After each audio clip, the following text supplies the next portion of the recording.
This is the Mission Shape podcast.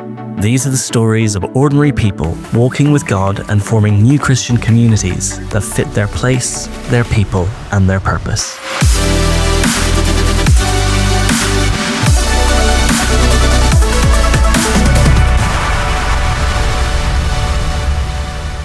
Okay, good morning, James, or rather, good afternoon. We've already established it is afternoon, isn't it? Welcome to the podcast. Thanks for coming on. How are you doing? I'm well, thanks. Thanks for having me along. Good stuff. So, James, we don't really know each other. I always really like these conversations where I'm going in almost completely blind to the conversation, because it means I get to discover and go on this journey with our audience of hearing about your community and what it is and all that stuff. So let's get into it straight away, if that's cool. Why don't you tell me a little bit about you and then tell me a little bit about your community. Thanks, Mark. Well, I'm Reverend James Shelton. I'm a curate serving in the Church of England in the Waveney Valley, which is the bit of East Anglia where Norfolk meets Suffolk. So it's a very interesting belt of land sitting along the River Waveney. And I moved here about 2.5 years ago. I'm into my final phase of curacy, my formation as a priest. And here I'm serving a ministry that encompasses 8 parishes. And simultaneous to this very traditional form of ministry, a kind of country parson, getting in amongst the communities I'm serving on a Sunday, but equally getting to know people around the villages and the towns. I'm pioneering a new ministry linked to pilgrimage and monastic life. And that's partly informed by some of the features of life here. So when I came here, I knew that there was an old convent, All Hallows Convent in Ditchingham, that was in the process of being reimagined. And there's a long history to that. We might unpack that a bit further along in our conversation. But there's also a pilgrimage route that passes not just the convent, but runs through a number of the parishes that I've been sent to serve. And as someone who's walked a lot of pilgrimages in my life, it's been a very formative part of my own personal journey of faith and call to ministry. And someone who's also lived in a monastic community, I spent a year living in the community of St Anselm, an ecumenical community based at Lambeth Palace. That was back in 2018-19. I have these kind of experiences in my own life that feel tailored to this context. So when I rocked up here, I spent a few months just kind of surveying the landscape, getting to know people, but very much sensed there was something to be created with here. And fortunately, I was enabled to move within my curacy to the gardener's cottage at the old convent. And for the last 18 months, I've been leading this ministry, Pilgrims, which, broadly speaking, is an exploration of the spirituality of pilgrimage and monastic forms of life and prayer. Very generous, open setting, inviting people of faith, of some faith, of no faith, to come along and explore together these themes under that headline banner. That's awesome. It's interesting because I think we've been seeing there's a real comeback to pilgrimage, where the act of pilgrimage is ancient, right? Pilgrims have existed in as long as pioneers have existed. There have been pilgrims, people journeying to places of spirituality, and we've had a couple of people I've had the pleasure of chatting to on the podcast who do pilgrimage in different forms. So it's really interesting that we're drawing out this pattern through the podcast of, again, another ancient practice that sometimes people would dismiss, but actually saying people are really, really engaging with it. So it's what do you say to that in a sort of in a 21st century context? What do you think has given this sort of rebirth to the art of pilgrimage? That is quite a question. What has given birth to it? Well, I think you're spot on in saying that there is certainly a kind of re-emergence of pilgrimage. I would say certainly within the Christian church across denominations, my sense is that there's a real openness to the practice of pilgrimage. And that is no doubt informed by simply one person and another person and another person taking a pilgrimage and bringing back the gift of that experience and sharing with others. And then you do get this kind of reverberation of concentric circles across the Christian landscape about the value of pilgrimage. So I do think that's happening, but I also think simultaneous to that, there is something of a kind of emergence in the mainstream about the practice of pilgrimage. And no doubt that's something that we are seeing in kind of settings like television and radio. If you think about the BBC series that's been running the last few years, Pilgrimage, that sort of sends people who are well known off on a pilgrimage and follows the course of that journey. They've been really interesting to see. But also I think I've noticed more and more the kind of organizations that underpin our society encouraging more and more the practice of getting out amongst nature for physical and mental benefits. And I wouldn't say that that's wrong. I think that there's lots of initiatives that are encouraging people to get out and walk. But I do think that certainly a Christian understanding of pilgrimage is more nuanced than that. So I think it's a really helpful stepping stone, and maybe is encouraging people to come to that kind of intersecting place where going for a walk with some kind of intention that is grounded in a governing understanding that something is happening that is beyond just going for the practice of a walk, and where we can draw a huge amount of meaning and learning that informs our daily life. I find it all really quite captivating. And I think that's definitely the intersecting place that this ministry I'm leading is meeting people.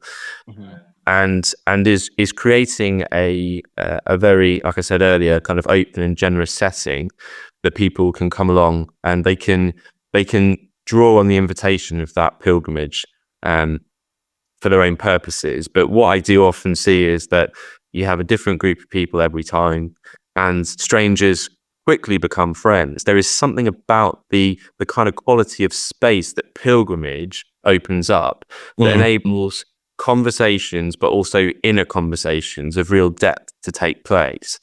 And although the pilgrimages I'm leading people on at the moment are day pilgrimages, it never feels plastic, in the sense that I'm really trying to pass on the principles that a long pilgrimage teaches the pilgrim. So if you go and walk for weeks or months, what are the things that you're being taught, and how does that inform your life?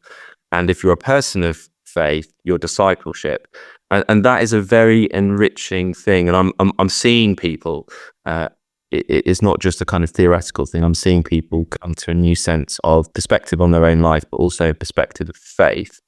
That actually, in truth, I haven't always seen on a Sunday in church settings, and the kind of conversation and depth that happens on a day pilgrimage.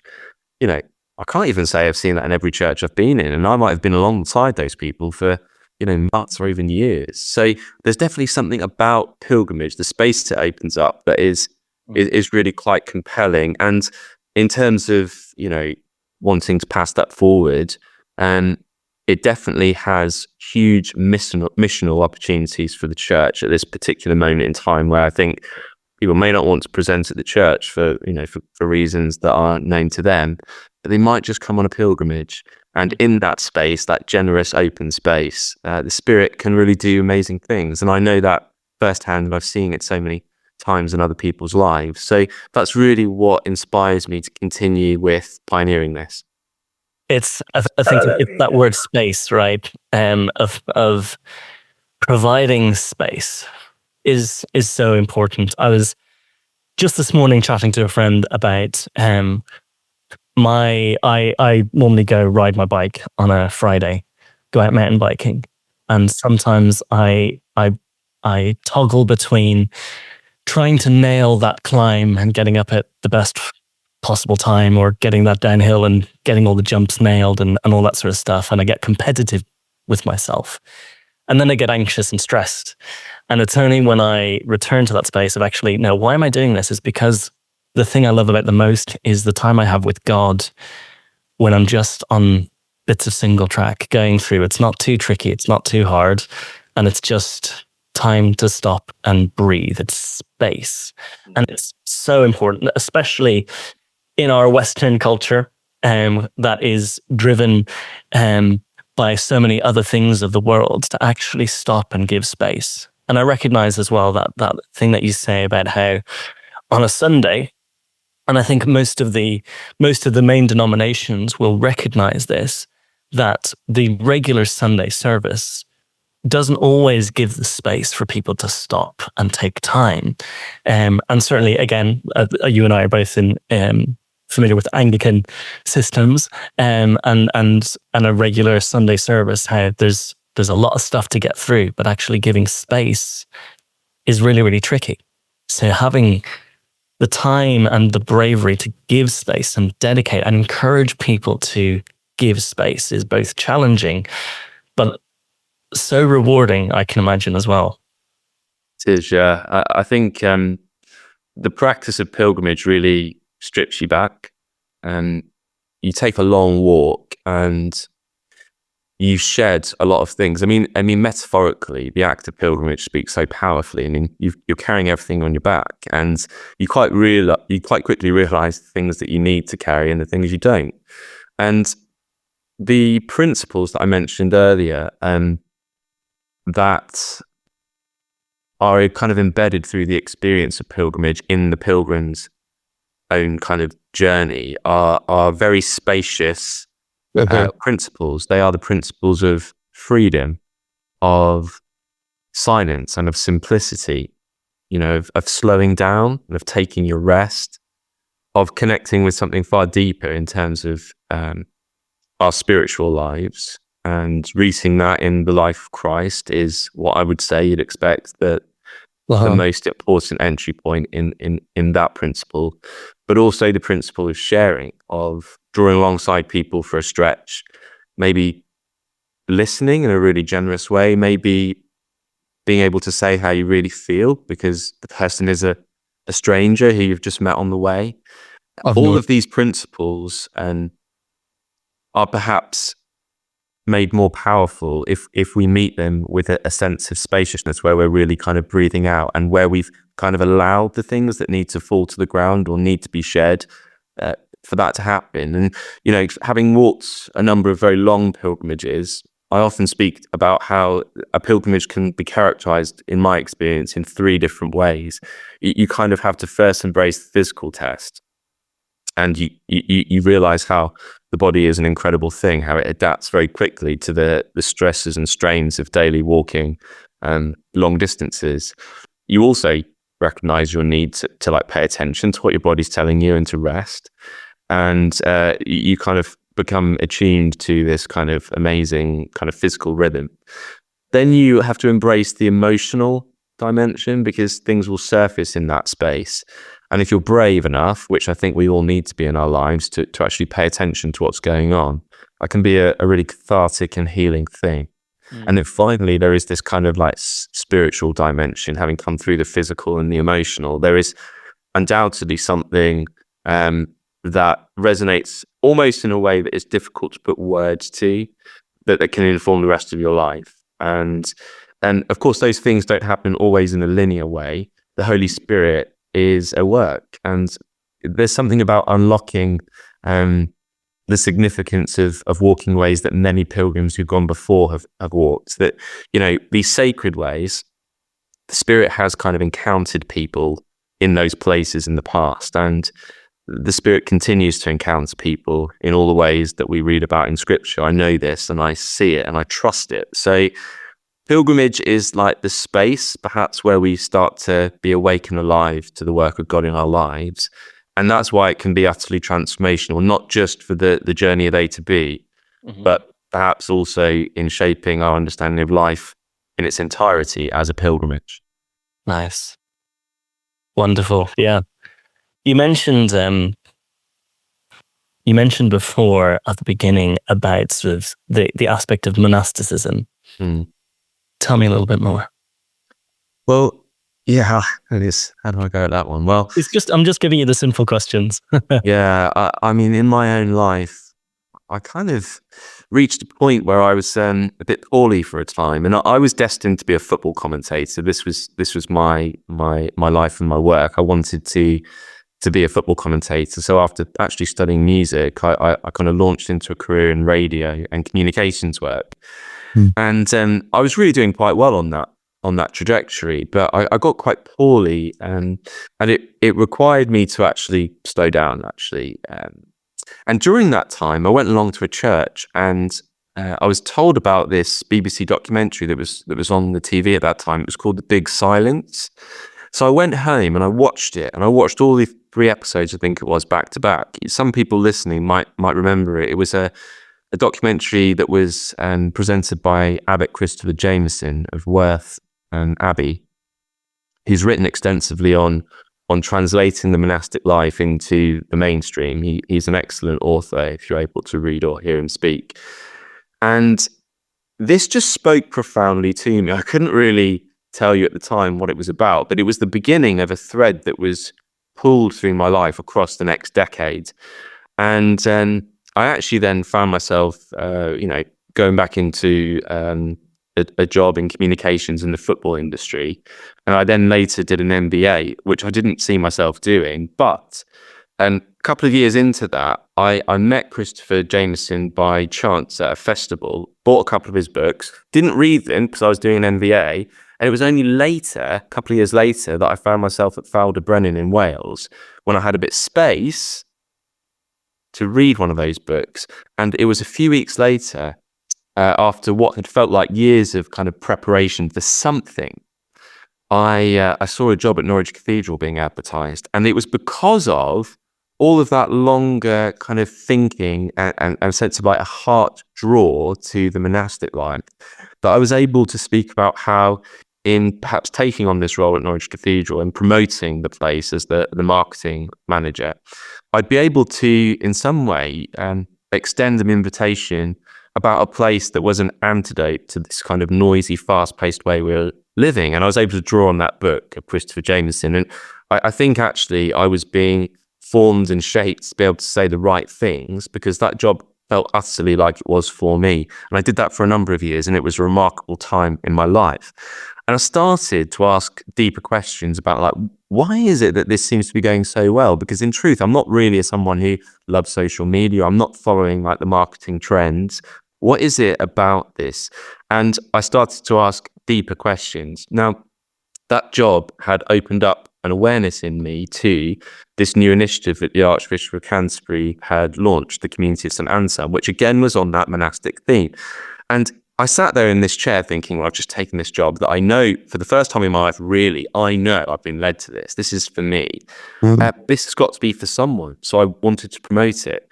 But it was a number of years later, I reached another point in my life where I was starting to ask deeper questions. And I realized that thing that had resonated so deeply might have been because it was for me.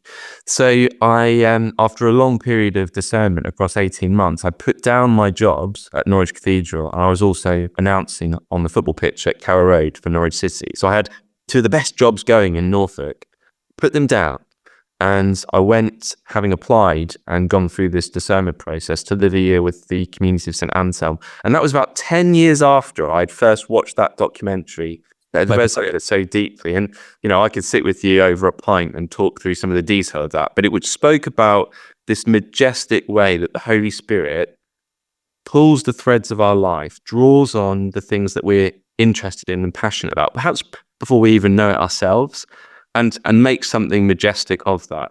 And I went and lived this year in a monastic community. I served as a chaplain at St Thomas's Hospital, having been trained formally for that.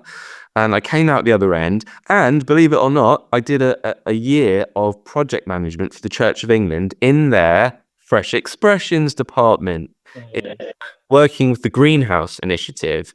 And I was drawing on all of the insights and wisdom, if you like, since the Mission Shaped Church report, thinking, how do we help Fresh Expressions to become more sustainable and to multiply? And it was in that moment that I started to pay attention to the language that was being used, both within the Greenhouse Initiative, but also within some other initiatives, within the kind of other church resourcing, church growth initiatives. Sometimes these things can kind of be put at loggerheads, but actually I started to see consistencies across the board.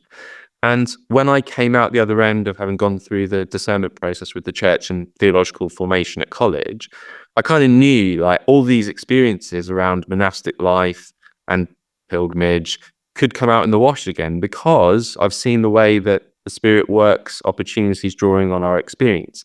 So coming here, as well as pilgrimage, I think I was ready to kind of extend forward all the gifts that I'd received, because that year living in a monastic community, it was an exceptional experience. So I added rocket fuel to the questions and the things that were kind of going on in my inner life. And I'm still living that out, really. I'm pioneering something that is seeding something for beyond my curiosity, whether it's that I'm going to be here or whether it's that I'm learning something that I take elsewhere, I don't know. But I think this kind of intersecting place where the monastic meets pilgrimage is one that there's a huge amount to be derived from, because of course monastic life is also about very much slowing and paying attention to the small, paying attention often to the hidden, the inner workings, the inner life, going deep to our roots and looking at how we water and tend our own soil before the growth comes above the surface, and how what happens above the surface is how entirely linked to what goes on beneath the surface. I mean, the monastic life is so powerful in the metaphor, it's in the experience. So some people might be thinking, what on earth is James talking about? And other people might know entirely what I'm talking about, but it's often in that experience of like slowing, of putting things down, of stepping into the spaciousness of that way of life, and also exploring different approaches to prayer and devotional life. Amazing things can be unlocked. And that's really what I'm trying to do in this ministry, is to kind of open up the space where we explore different approaches to prayer, different spiritual traditions of the Christian church over time, pilgrimage being one of them. And there are lots of intersecting moments between those two traditions that can really profoundly like speak to this current moment. And I think for my part, I mean, I am doing something fresh, I suppose, to use inverted commas, but I'm also doing something that's drawing on tradition. And I think the way that I would frame this ministry is it draws on something that I heard Shane Claiborne mention once. I don't remember who he was referencing against, but this is not my image, just to put it at the feet of those who actually brought it to my attention. And he said the difference, it's like the difference between being in like a canoe and a rowing boat. In a canoe, we can see the direction we're going, which is forward, and we can see the vision for what we're trying to do. But we can't necessarily see the way that we do when we're in a rowing boat. In a rowing boat, we're still moving forward, we're still moving in that direction, but we're looking backwards from where we've come. And he said it's the difference between a canoe and a rowing boat. A rowing boat allows us to take the gold from our past, the gold from our tradition as we go forward. And I just have a feeling that pilgrimage and monastic life are two of those kind of golden themes of our past and our tradition that, if we use wisely, can be very fresh and invigorating for the future of faith in the landscape of this country, certainly. And I guess I'm trying to make my own small contribution in that way. It's funny how, again, some similar themes come up around language. And I like what you said a few moments ago about realizing that different parts of of Christendom use different language, but really it's the same stuff. And we've seen that, where in some ways we know that we've probably been guilty of advancing language in ways that might not have been helpful for some, and also in ways where we've been wholly misunderstood by others, and to our frustration sometimes, when it's like we're all trying to move to this same place.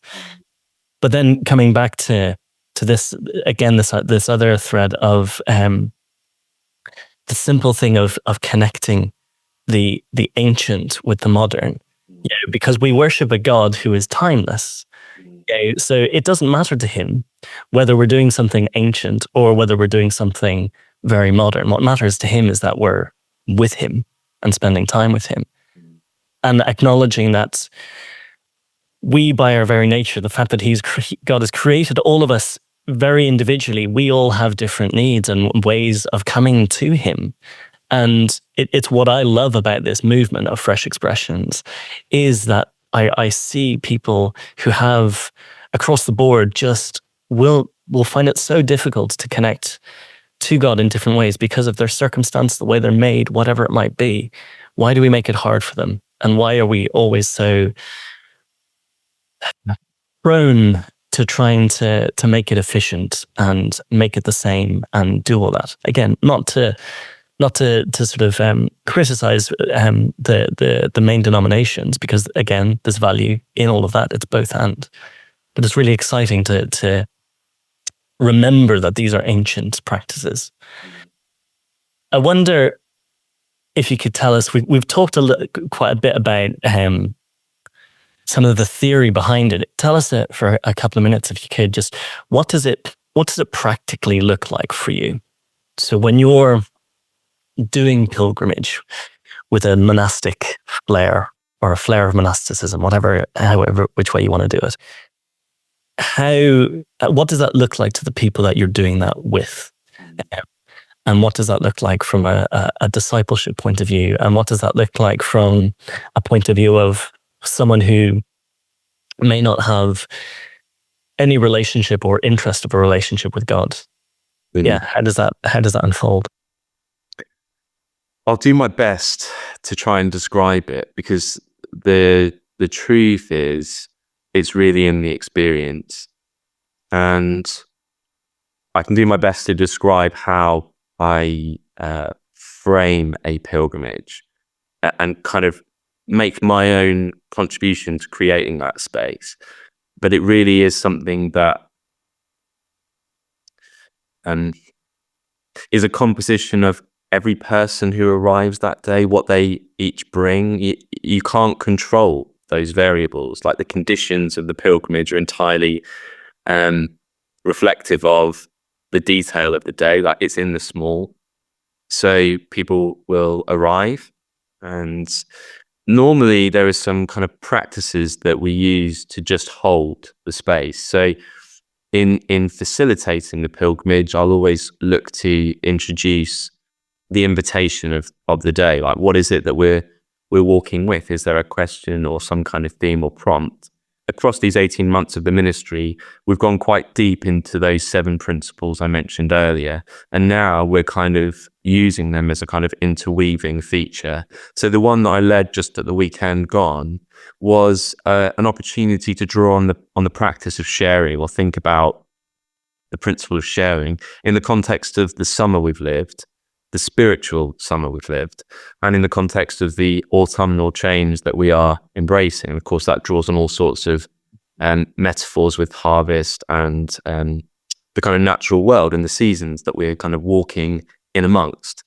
And across the day, there'll be probably a handful of opportunities to come together. We always stand shoulder to shoulder in a tight circle, and I'll offer some kind of interpretation or reflection. We'll hold silence. And then there's always the invitation for people to speak and reflect.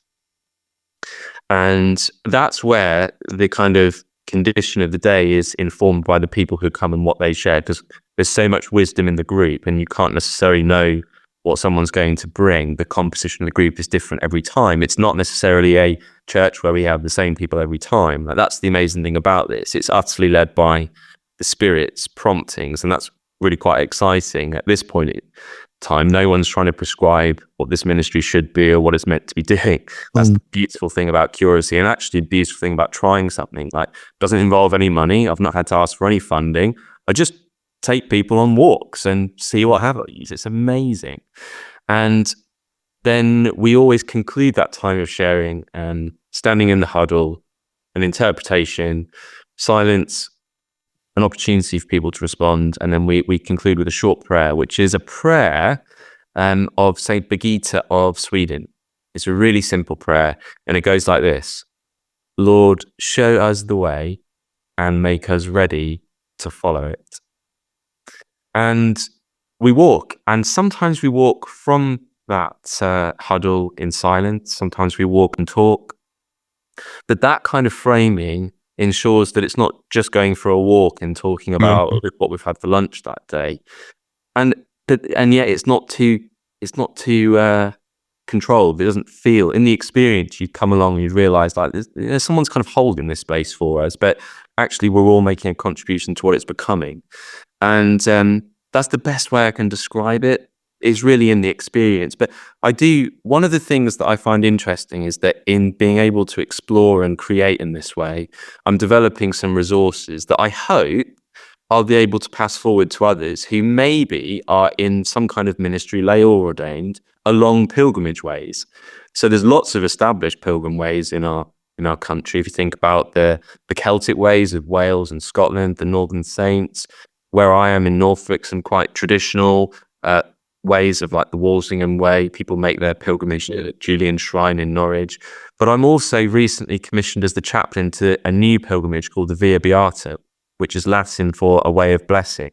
And there's nothing quite like this pilgrimage on the landscape of the pilgrimage in the United Kingdom, as far as I can see it. It's 450 miles, so it's, in scale, it's quite distinctive. It runs from Lowestoft, the most easterly point of England, to the westerly point of St David's in Wales. And it's about 15 years into existence, so it's quite plausible that people will not have heard of this pilgrimage. But every 10 or 15 miles, a way station is being placed with an artwork or sculpture depicting a Christian biblical narrative. So people are engaging with the gospel as they walk. And what's been amazing is, of course, the ways had to be found, and all of these way stations have had to be placed carefully. So there's been this kind of emanation of blessing as creative people have made these amazing artworks, have discerned what they should be, what narrative from the Bible they should communicate. And it's still in the process of becoming established. But to come back, circling to my point, I'm now the chaplain to that. So I'm thinking about how the resources and the way I deliver these pilgrimages might inform others along similar ways. And certainly 450 miles worth of pilgrimage route has been opened up. Like that passes through parishes. Many of the people in ministry there might be very interested in doing something missional, but might be stretched. This is coming back to your initial question about also talking about the challenges.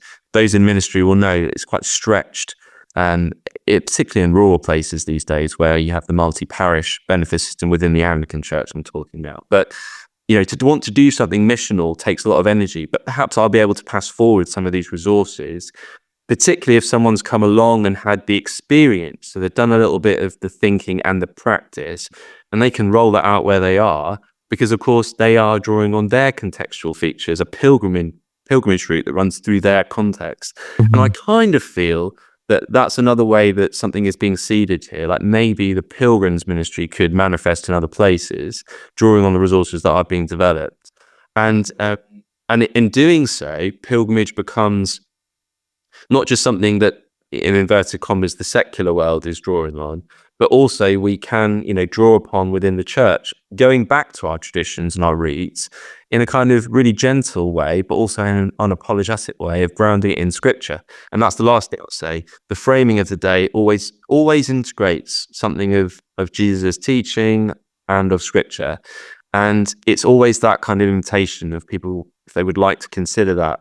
But it's, I suppose, crucial to facilitate that space in a particular way. It's like the culture, if you like. It's the way it's done that seems to really embrace people wherever they are. And it goes right to the heart of the first principle of freedom. So thinking about freedom in a very positive way, rather than a negative way of thinking like I'm free from being constrained, I'm free from being imprisoned or imposed upon.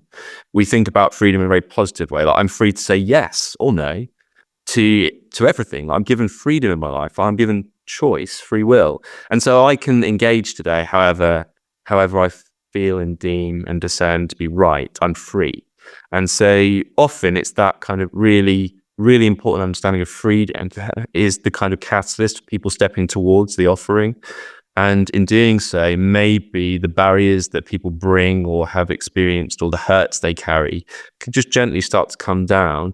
And people can go to the very heart of what it is that we believe as Christian people, which is Jesus who he said he was? And if so, what does that mean for me? Everything else really is an outworking from that question. And the whole point of life is that we I think, can think about that question and answer it for ourselves. And if we answer it with a yes, that's where the really amazing stuff happens, because God respects that freedom, and it's in our yes that I think the Spirit really moves in our lives. And the thing that's what my life witnesses to. If there's one thing it witnesses to, it's that moment of yes is a profound moment of transformation, and really, really exciting things can happen. And that's really where I'm at now. I'm continuing to walk that way and trust that the Lord uses all of my own kind of humble contributions, and maybe that's going to be to do with this sweet spot of alignment where the parish and pilgrimage and monastic life is brought into conversation. Amazing. It's it's really lovely to hear all that. What's been brilliant with this conversation is, as we've gone through, normally I guide people with certain questions, but you've sort of addressed the usual questions that I ask about wellness and keeping well and support, just because of how your unique situation is. But also, I was intrigued that the act of pilgrimage itself, when it's intentionally leaning into Christ, addresses wellness, because wellness and mindfulness, some of the first steps of that is about being still and listening and hearing your body, hearing your mind, hearing all that stuff. And we've talked about giving space. So that's really quite unique, which is quite interesting. There's a whole load of other stuff I would love to ask you, but we don't have time because we are well and truly out of time. And what I will ask you, though, is, and I never failed to ask this question because I think it's so important. There are people out there listening to this. What do you say to those people who, it might be pilgrimage, it might be, I don't know, starting up a regular football club with a bit of Bible teaching. I don't know, if people have some really brilliant creative ideas, and indeed there are people out there who are engaged in leading a Christian community that has a different flavor, and might be thinking of something new or might be struggling. What do you say that might be inspiring to those people about doing these things differently? Yeah, I think I would encourage people to always remember or go towards the inner dimension of all of this, because it's when we know who we are and who we're not that we can really discern what it is that we are called to make in terms of a contribution to that body, where we are all different, all called to be different parts of the one body. And I think if one thing that my life speaks to is, creating space to do that work helps you to figure out like where the sweet alignment is going to be, like where you're going to be most effective. And that's not to be effective, that's just to be most alive, the glory of God as a human being fully alive. So I think before you decide what you're going to do, make sure that it's aligned to who you are. And if you need to take that step backwards first, do that. And that's where going for a pilgrimage is great. If you want to take a bit of time to really go to your roots and think, like, who am I? And what's the kind of DNA, the golden nuggets of my DNA put into me? And where are the places I need to water and feed those things? Because what will manifest above the surface will be, a reflection of all of that kind of inner work. And going on a long pilgrimage, I would always say, that is a great thing to do. If you get one opportunity in your life to take a long walk, take it and do it as, do it on your own or do it with maybe a close companion. But it's amazing. It's an amazing thing to do. And that's all I can really say about pilgrimage, like, do it. But there are other ways of doing that kind of spacious inner work that help you to get to the answer to that question, like, who am I? Who am I not? And therefore, who am I called to be? And when I'm being that person, where do I come most alive? And it normally is like a derivative of answering that question that you figure out, this is actually where God's going to, put me to use. And also pay attention to where you are. I'm here, there's a convent, there's a pilgrim way. So I've just said, obviously that kind of makes sense, and I've run with it. And it's always to not force something. If the context is ripe for it, it will make sense. So it's those combination of, And that looking in fits the in. landscape of your own life and looking at the landscape of where you are. That fits in beautifully with sort of the Fresh Expressions journey, where it always starts with listening to God, and where responding to where God is moving, as opposed to just going in with an idea saying, I think this. But they'll also appreciating sometimes those ideas that we have are ordained by God, but it's just going in gently and listening and being sure. James, we've got to come to a close. We've got to wrap up. I always like it when I get to this stage and I still have questions and I still want to go on. So maybe we'll have to do another take 2 of this and follow up, and certainly it'd be interesting to hear from you in a year or two to see post curacy where you've gotten to and what God's been doing and what journey you've been on. So we'll make sure that we'll catch up with you again. But for now, thank you for spending this time with me, and thank you for sharing your story. Thank you. Brilliant. Until next time, take care. Thanks for listening. We hope you enjoyed that episode. If you want to dig a bit deeper, there's loads over at freshexpressions.org.uk. Things like Godsend, our toolkit for starting new Christian communities, plus loads of other resources, worship ideas, and real-life stories. You'll also find info about the gatherings we run throughout the year, books and resources in our shop, coaching and training for pioneers, and for the leaders across denominations, dioceses, and networks. You can sign up to our newsletter, follow us on our socials, or find out how to support and partner with us. It's all there on the website. Go take a look, freshexpressions.org.uk.